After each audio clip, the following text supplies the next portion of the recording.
don't be a bandwagoner, J-How. I like the Lakers. I don't know what that means. I know that there's something good happening to them. You live in SoCal. Is that an LA team? Yes. Just kidding. Up next is Sky Temple. Shows him I know tomorrow. Oh, man. You know you live like 15 minutes from the Angels? I like basketball. Do you know what sport that is? Basketball is pretty good. Hockey.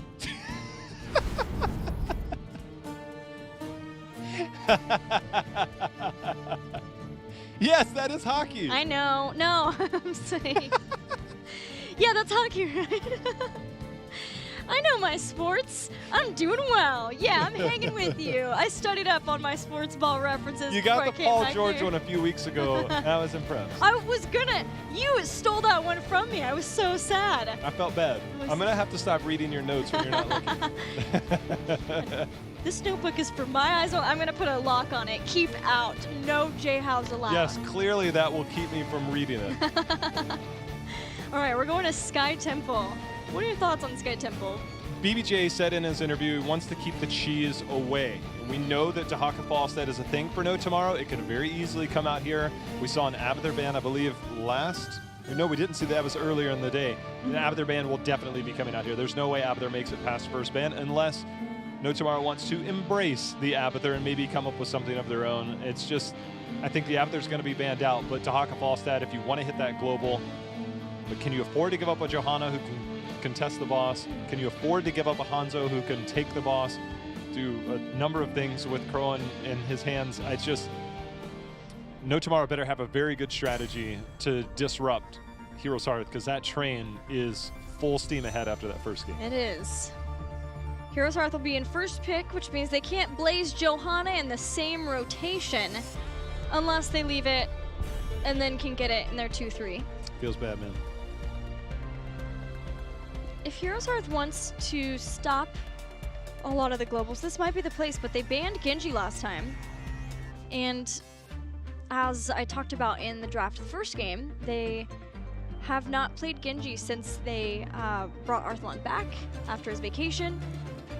So I'm wondering if they'll want to ban Genji here, if Abathur is more of an issue, if some of the other globals are a concern. I mean, HeroesHearth, they know how to play Abathur themselves, and it's not just Arthlon, because it's BBJ. I mean, any number of players on this team could play Abathur. The other thing you have to consider is Tracer. Tracer loves open areas to work. And if there's not a lot of CC, direct CC on the other side, or protection options, as we saw with Endemic, Biggie ran rampant with a Tracer on this very battleground. That is something No Tomorrow has to be wary of. And being in first pick position, that is a great spot to pick up the Malfurion and then force No Tomorrow to make some hard choices, because No Tomorrow has not played that Tracer yet. No Tomorrow might just ban it here. Do they let the Abathur through? Abathur, it's weird because for HeroesHearth, after such a dominant game, Abathur compositions are usually slow starting. HeroesHearth ended that game pretty quickly. I don't think they need the Abathur unless it's strictly a denial pick, or unless you just want to practice it, because it's such a different pace Abathur games are. And what we've seen from teams, No Tomorrow's just going to ban it. Okay. I think that's a logical decision. As do I. Malfurion or Johanna? Johanna. I feel like that, no, I say that. I was about to say they're the only team willing to first pick Johanna, but that is not true. We had one in the last game too. Yeah, not anymore. And I believe it was when HeroesHearth played Octalysis that after getting beat by Johanna enough times, Octalysis was like, you know what, to heck with it, I'm picking Johanna ourselves, and they had first pick, and it didn't work out, but it was clearly frustrating enough to play against, so. It is a different age for competitive heroes. No Tomorrow now, Urel is still up. Do they take Blaze here? If they take Urel, HeroesHearth can just get Blaze again.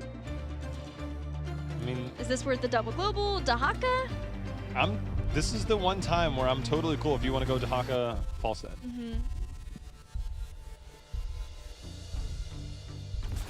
All right. The only duo that No Tomorrow has been able to win a game with in HGC of Phase 2. This is a practice duo. This is also, it was on Dragonshire, but we saw that happen with Tempo Storm, and they lost a tempo. They shored things up, they got a lot better with it, and they played very well with that Dahaka Falstad on Dragonshire versus Team Freedom, actually beat Team Freedom there.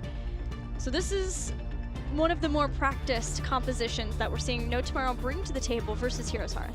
Well, for HeroesHearth, I mean, Blaze obviously has worked very well. I mean, this composition of Johanna Blaze, I mean, they've only lost one game, and it wasn't with that composition, so it gives them that. But with Yrel, maybe because you have double global on the other side, you might need quicker rotations.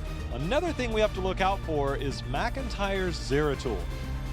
Falstad is a juicy target for Zeratul players because even if you barrel roll away, you can still get Vorpaled on, and, well, there's no making it out. Instead, we're going to get Blaze. We get Blaze Mouth. And now with the Mouth, I would be surprised if Tracer made it through the span. Yeah. Very I don't see No Tomorrow surprised. picking up Tracer Falstad. That just seems Oof. way too squishy. Yes. And still, who you killing when you got Johanna Blaze on the other side and a Malfurion with Ice Block plus 13? Bunker, I feel Tracer has to be banned here. Unless you just have some ultimate counter, and we have not seen a lot of teams prioritize that counter against her. It was No Tomorrow who tried Cassia versus her, yes? Might have been LFM. And no Cassia yet. I think it would have been LFM. It didn't work. Having a Tracer that has that backup, one of her central backups, just feels like in the hands of the right player, and they've got two of them, Arthalon and Crowan. It's just too much. There's still, as we saw at Midseason Brawl, there still is an outside shot that Arthalon could be on the Blaze, and there might be another melee that still mixes it in here. It's something that we saw at Midseason Brawl. We haven't really seen a lot of that since we've been back, since the more defined role seems like HeroesHearth is on a better track, but they still have the flexibility. And it was the #1 thing that I said from the inception of this team all the way through when they made it into HGC and through Phase 1 is the flexibility of this team is unlike any other team that we have, and it allows them to do things and react a little bit differently. I think when they finally reached that upper echelon of competition, they realized it doesn't always hold up. It's much more difficult to pull off that style against the top of the top. And so it seems like they're narrowing the focus a little bit more, which it was a good learning experience for them. They have quite a bit. Muradin ban from HeroesHearth limits the amount of hammers, which we've talked about is very important for a team. But also just somebody who's tanky to sit on the point. Garrosh really didn't work out too well for Jin in the last game for No Tomorrow, but there's still other warrior options. Anything stand out to you that you'd like to see here? Garrosh does not fit the mold here. Stitches does not fit the mold. Muradin's out. I don't see Jen as a Diablo player, and on this battleground, stacking souls is not easy. And it's slim pickings beyond that. I mean, it is very, I think Diablo seems like the more likely option. There was another. There's always another. ETC has not had the easiest time in HGC North America. A lot of the Warriors have not.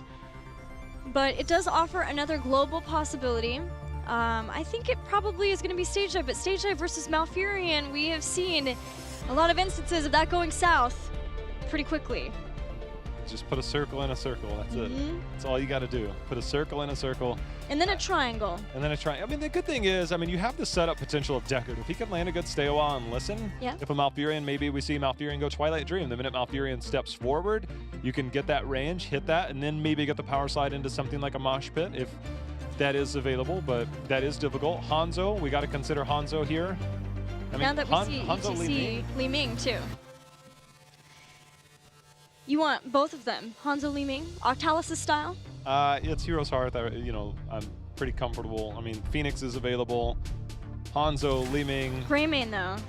Yeah. I thought that was why the Muradin ban came in. Muradin was a denial, but Muradin, I mean, his Thunderclap does slow auto-attack heroes when they come in, and Greymane does fit that mold. No Hanzo here. It's still a fast hero for a boss. It's still a fast hero for camps, but also offers the sieging that Greymane can give, and a lot of teams have been taking advantage of that on Sky Temple. No Tomorrow, they need some more damage, and they desperately need it. I mean, Phoenix seems like a very good pickup here. All around, it does well against this. Yes, it's another auto attack hero into Jaina, but your mage play has been subpar up until now. Jaina into this composition. There's another auto attack hero. That's not Hammer on Sky Temple. I mean, I guess Hammer kind of fits everywhere.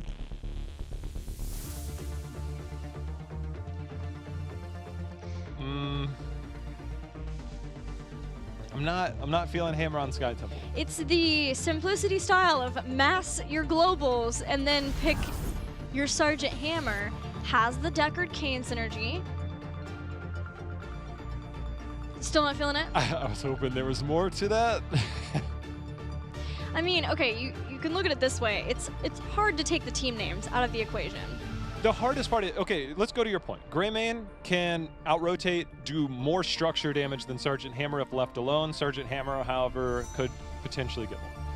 But then the minute you get down in structures to Heroes Hearth, on a map like Sky Temple, where you can avoid a team fight, religiously avoid team fights, and Sergeant Hammer has very slow rotations, then you just get out-rotated. You don't have the engagements that Sergeant Hammer needs in order to be effective. And then Sergeant Hammer, her impact is not felt in many, many ways. It's good in some ways, but Sky Temple has a different set of rules. Depending on the temple, she will be able to do a lot of what we've seen on Volskaya Foundry, which is just sit around it and be able to provide a lot of poke. And maybe the thought is to just force back and slow things down while the globals can get a lot done. But it does feel like if No Tomorrow fall behind at all, then they're going to have a really hard time with this composition. They'll have the globals that keep them in experience, but not at all in the momentum, not really in the structure game either. And that's, on Sky Temple, everything. For Sergeant Hammer, yes, damage is there, but the siege damage that you hope and expect for, I mean, that's good. That's 40% of a tower down. But you need a lot more than that. And I think that's the difficult part. They're actually going to use Johanna for the double lane rotation between bot and mid to kind of soak up for that. And they're just going to counter with a Blaze and a Greymane top. And this will inevitably win out heavily in favor of the Greymane if they choose to do so, but it looks like they're going to fall back. That 1 minute mark is the signal for camps to be picked up. Get that camp and push this top lane hard. They know that No Tomorrow want to focus on this bottom lane, and so the faster that they can get some damage done in the top lane, because it's not until the second temple phase that you see the bottom temple. No Tomorrow is playing more for that mid game, and Heroes Hearth is playing to try to get a massive lead in experience so that No Tomorrow doesn't even ever get to that point where they are staying up in the lead. And No Tomorrow are being pretty aggressive, especially bringing in Tomster for this camp. Well, the camp, okay, look, I'm watching the mini-map, and they're like, you know what, forget it. We can give this up. They haven't got their second siege camp, and now the global Falstad is going to be forced to fly top. But this is a camp that Jay Shrite on a Falstad, I guarantee you, if this goes down any bit quicker, this next wave is about to mount up. Shrite might be in trouble here. They will dive this. If Blaze hits a stun, I mean, this has to be responded to. They just gave up an entire wall, and they traded out what for it? This was such a problem that Casanova on that hammer was brought up all the way from the bottom lane. This will let No Tomorrow get everybody into position for the first temple phase, but Heroes Hearth punished hard to get that. For No Tomorrow to get that camp, they sacrificed quite a lot from Heroes Hearth to do so. Yeah, it's different when you can double up. If they had picked up their siege camp first and then come over, then you're looking at double siege camp and you're looking at potentially more overall siege damage. Instead, you trade out at a net loss because that Greymane pushing with that. The Greymane started to make his rotation down. They're like, wait a minute, there's nothing else pushing here, guys. And so HeroesHearth just simply was like, well, we'll push our advantage, take this, and they did. I mean, they've amassed a lead. They've gotten control of this battleground, and if they control this top temple, that early game lead that you and I were discussing previously will look far more substantial.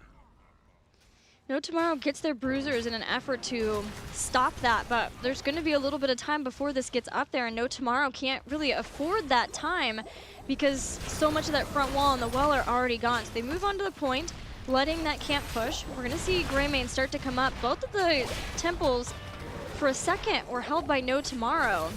Falstad has Wingman build, which is going to give him a lot of single target damage, maybe for one of those frontliners, but also Wingman to try to get more mercenaries in favor of No Tomorrow. They're holding it for now. We'll see how long they can hold on here. Oh Jen, my. very close. Tomster, he's going to go ahead and use his Brush Stalker. Arthlon, he's going to get dragged there. Nice condemn by Ishbu to disrupt this, but Shrite also flew up, which is leaving Blaze mid. All 5 members here of No Tomorrow. Both the Globals brought them up here, so they can't get down as easily. Condemn nearly brought Casanova to his doom with an orb to follow it up. The old Johanna Li Ming synergy, S of Johanna, working out for HeroesHearth. No Tomorrow's going to step back forward. They do not want to give up this fourth. They already gave up quite a lot, but now losing Deckard, Kane, Tomster trying to get out of here, trying to dodge skill shots if he can, and No Tomorrow can't even trade out the kill on Arthlon. Well, that lead is now 1 level. McIntyre has already rotated mid. He's going to rotate bot. This fort is going to fall, and the lead is growing by the second here for HeroesHearth, who is coming out, continuing that momentum from game number 1 and dominating this game. McIntyre was working on the Giants aggressively, but willing to give that up, recognizing that with mid being dealt with, No Tomorrow could come down and cause trouble to him. But now after clearing out bottom, HeroesHearth can return to taking that.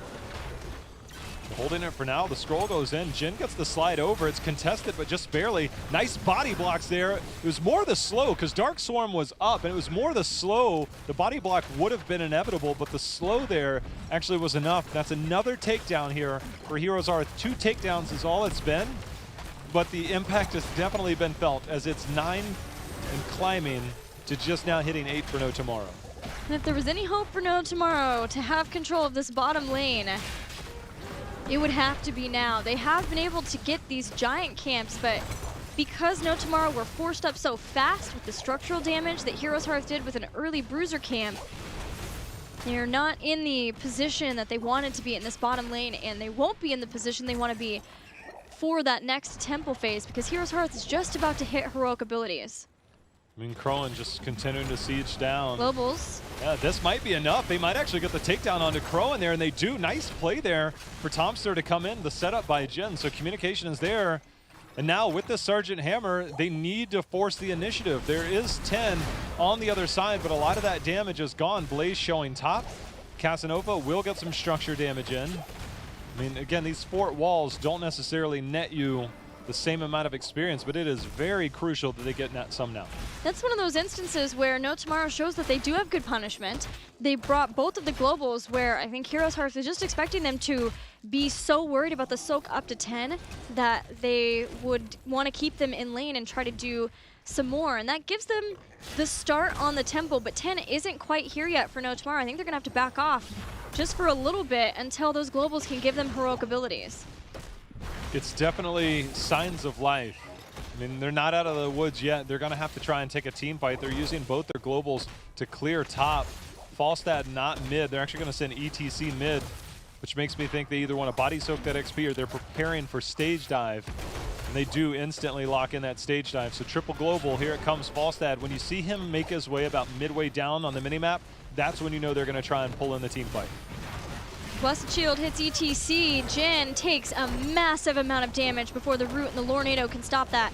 1 global, 2 globals. As the drag comes in, Malfurion falls. So far, so good. That's the start that they need. Body Stage block. dive in. Jin getting a little bit of heals, gets the power slide over. There's going to be the isolation. That's kill number 2. They are making use of these globals to confirm kills. And with 2 members down, it looks like they're going to turn their attention towards the boss. Well, Blaze wasn't here to be able to provide that bunker, and that is the benefit of the double globals for No Tomorrow, is they can make those snap decisions, and it's more forgivable. You don't have to anticipate your opponent's rotations because you can show up in the blink of an eye as long as those cooldowns are available. Getting a boss here is a good first step. No Tomorrow are still behind in experience though, because Heroes Hearth have done such a good job of controlling a lot of these temples and staying in lane for the soak. Arthon ended up sneaking in, taking that bottom temple since nobody stayed on that point for No Tomorrow. No Tomorrow, they're going to start to rotate down. They've got to get back down here. Falstad, he's coming in. He's got to potentially gust if needed, but Thompson coming in for the fight. In very deep, but BBJ dodges the drag, beautifully done, and the isolation misses. Now it's just a gust away to isolate Ishbu from the rest of the team. Using Iron Skin though, and a zoning route allows him to disengage. Everyone gets away. No Tomorrow will get the fort, but Heroes Hearth still maintaining an experience advantage just purely because of their excellent macro play. I just look over at the minimap and there's a little red head, bobblehead looking guy on the mini. I don't know how to describe him, but I just see Blaze and I'm like, he's good. I mean, what's he really needed for, you know? Just doing his thing. Just chilling. Well, it keeps No Tomorrow back with those globals. Like, ideally, when they go back into lanes after forcing out positioning, they're starting to push some towers, maybe using that wingman build to put some damage on a fort. Instead, it's constantly just responding to the push, responding to the push. Trying to see, Falstad is currently at, he's got 2 stacks, so 10% damage, but he's sitting on 3 stacks right now for a potential turn-in. So we'll keep an eye on that as that goes on. Obviously, the more bribes that you get, the more wingman stacks you use, you get 5% bonus damage on that lightning rod. Well, top bot temples, J-How. This is where a global composition played well can thrive. Not going full on wingman as we see Boomerang picked up for the wave clear, but Giant Killer picked up at 13 to deal with some of the higher health pools between the Greymane, Blaze, and Johanna. But generally that single target damage does get super amped at 13 if you can keep that lightning rod on them, which is easier to do if you go the level 7 talent where you get extra range. But instead, you know, a diverse build here. A little bit of everything. A little bit of everything. For Jay Schritter. It makes sense compositionally when you look at the other side. You need the wave clear, and you get that through your Boomerang, and then of course dealing with the high health pools of Giant Killer. It is a thing. So less of the single target and more of the wingman, though you will get a little bit more based on that wingman, and then static shield, just in case anyone does come in and hope for a Falstad gank. No Tomorrow still falling behind that level that they've been behind for a lot of this game, but hanging in a lot better on Sky Temple versus Heroes Hearth. They have the advantage in kills. They have the numbers there, and it's just they got to get more out of it. I mean, they've clearly used their globals, and they've gotten multiple kills off of it. They're going to have to get a lot more. Right now, they're using ETC to be that global soak while there's multiple members up here. Iron Skin used. Curious if we'll see them try and turn this around. But Blaze and team are showing in that eye, in that vision, and that is enough to force them of No Tomorrow to go ahead and back off.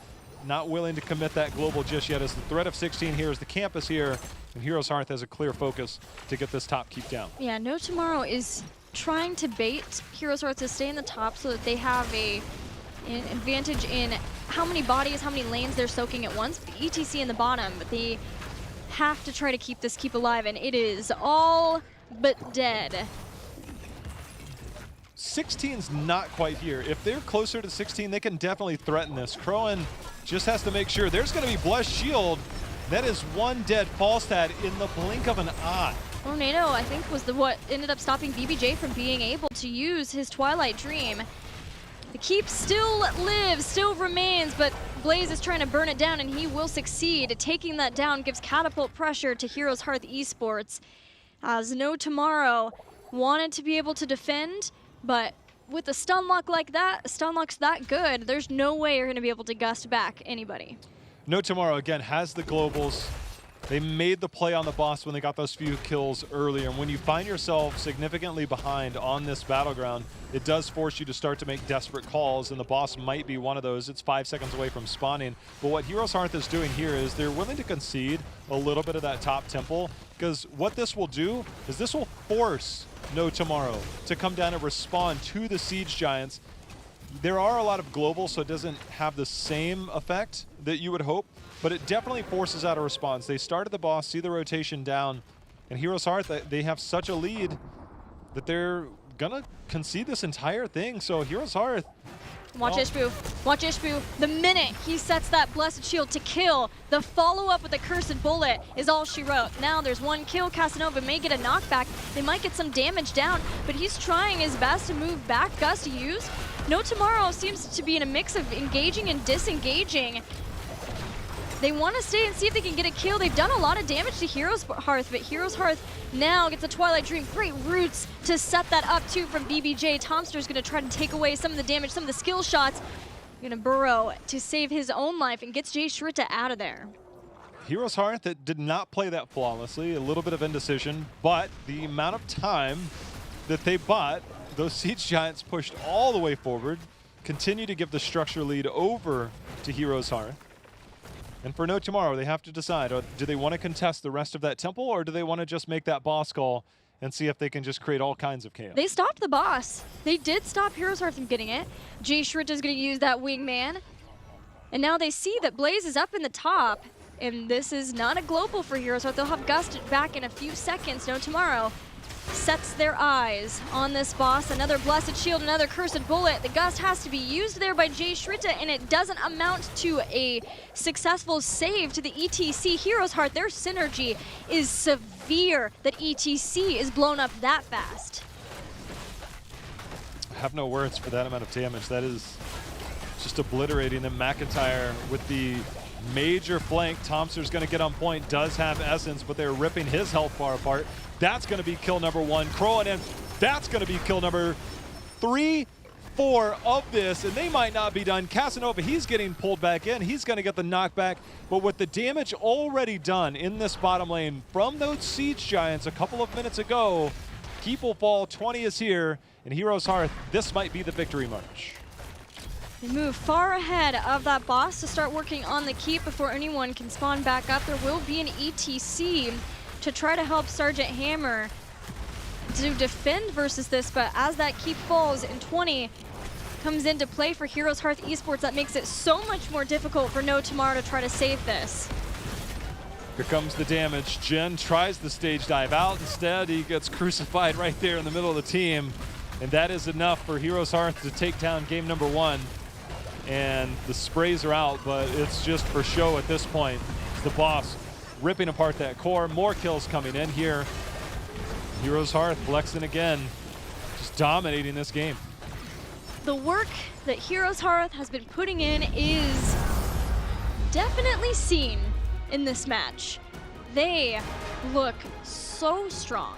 And yes, you can say that No Tomorrow is a bit different caliber of an opponent as Octalysis from HeroesHearth last weekend, but you can still see the adjustments, the synergy focus that McIntyre has been putting on communication of their cooldowns is near flawless, man. The blow up of those ETC alone is so scary from HeroesHearth. It is, I mean, it is a snap, like just you blind, you get that through. Is there a target there? Do you get the dismount? Yes. Instant deletion. Every single time. We've seen it with Johanna, Johanna Jaina, that combo, but now we see the Cursed Bullet used against ETC, who does get armor from using his abilities, but armor does not block percentage-based damage. And then it's a stationary target. Li Ming says, okay, and that's instant blow up every single time. I wanted to see HeroesHearth be that dominant with another composition, and though they still have the Johanna Blaze, proving with the Cursed Bullet, no matter what, as long as the setup's there, the blow-up is coming in. And, you know, you and I and the concern of ETC, we both felt it from that. It's purely because of the execution of HeroesHearth. But that's what happens when Jin's Heroes pool was messed with somewhat in the bans. Well, that's our meta that we're in right now. The Muradin ban was so clutch. Very good. I don't even know if Muradin can really survive that type of combo if he can't get Avatar healing static off. Or armor from Dwarf Toss. Anything. But for HeroesHearth, at what point do you just either first pick Johanna or flat out ban it? There's no world where I'm saying, Ishbu, you can have this. And then when I do that, I've got to make sure that whatever map I'm going to is not a Diablo map, right? Yeah. I mean, that's what you have to look at for game number 3 if you know tomorrow. Well, no, tomorrow I'll have a little bit of time to figure that out because we're going to go to a commercial break. We'll be back soon with more Heroes of the Storm action. See you soon.